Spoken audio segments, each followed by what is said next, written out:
Hi friends, இன்றைக்கி நம்ம ஒரு சூப்பரான மினி விலாக் தான் பார்க்க போகிறோம். இது புதன்கிழமை எடுத்த விலாக் தான். வாங்க விலாக்குள்ளே போகலாம்.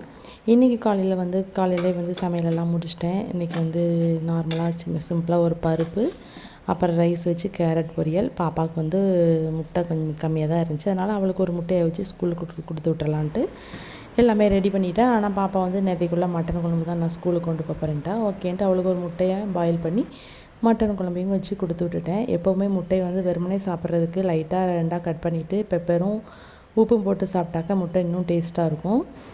இது மோர் வத்தல் நல்லா வெயில் அடிக்கிறதுனால இன்றைக்கி மோர் மிளகாய் காய வச்சுருந்தேன். அப்படி பார்த்திங்கன்னா மழையும் பார்த்திங்கன்னா சூப்பராக நான் மோர் மிளகாலாம் எடுத்துட்டேன். ஆனால் பார்த்திங்கன்னா மழை இன்றைக்கி மத்தியானம் நல்லாவே வந்துடுச்சு. அடிக்கிற வெயிலுக்கு இந்த மழை ரொம்பவே செமையாக இருந்துச்சு. பிள்ளைங்க ஈவினிங் வெளியே உட்காந்து காத்தோட்டமாக காஃபி குடிச்சிட்ருக்காங்க. இந்த பூ பார்த்திங்கன்னா சூப்பராக மொட்டெல்லாம் நிறைய வச்சுருக்கு. அதுவும் இந்த மழை பெஞ்சதுக்கப்புறம் மொட்டு நிறையவே வச்சுருக்கு. பூ பூத்ததுமே அது சூப்பராக ஒரு ஸ்மெல்லும் வருது அந்த பூவில் இருந்து. இதை தான் நான் டெய்லி சாமிக்கு வைப்பேன்.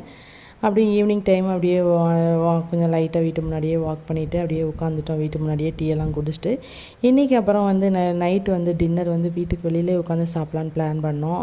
அதனால் இட்லி, காலையில் வச்ச பருப்பு பொடி எல்லாத்தையுமே வெளியே ரெடி பண்ணி வச்சிட்டோம். அவங்க அப்பாவுக்காக வெயிட் பண்ணிகிட்ருக்குறோம். ஈவினிங் வீட்டு முன்னாடி அந்த நல்லா அந்த டிம்மான லைட் வெளிச்சத்தில் உட்காந்து சாப்பிட்றதுக்கு ரொம்பவே ஜாலியாக இருந்துச்சு. இது ஃபேமிலி டைம் மாதிரி எல்லோரும் நல்லா கதை பேசிட்டு உட்காந்து சாப்பிட்றதுல 2 இட்லிக்கு 3 இட்லியே பிள்ளைங்க சாப்பிட்டாங்க. ஸ்நாக்ஸ் எல்லாத்தையுமே வச்சு சாப்பிட்டு முடிச்சிட்டோம். இன்றைக்கி பொழுது சூப்பராக போச்சு. எங்கள் வீடியோ பிடிச்சிருந்துச்சின்னா எங்கள் சேனலில் மறக்காமல் சப்ஸ்கிரைப் பண்ணுங்கள். தேங்க்ஸ் ஃபார் வாட்சிங்.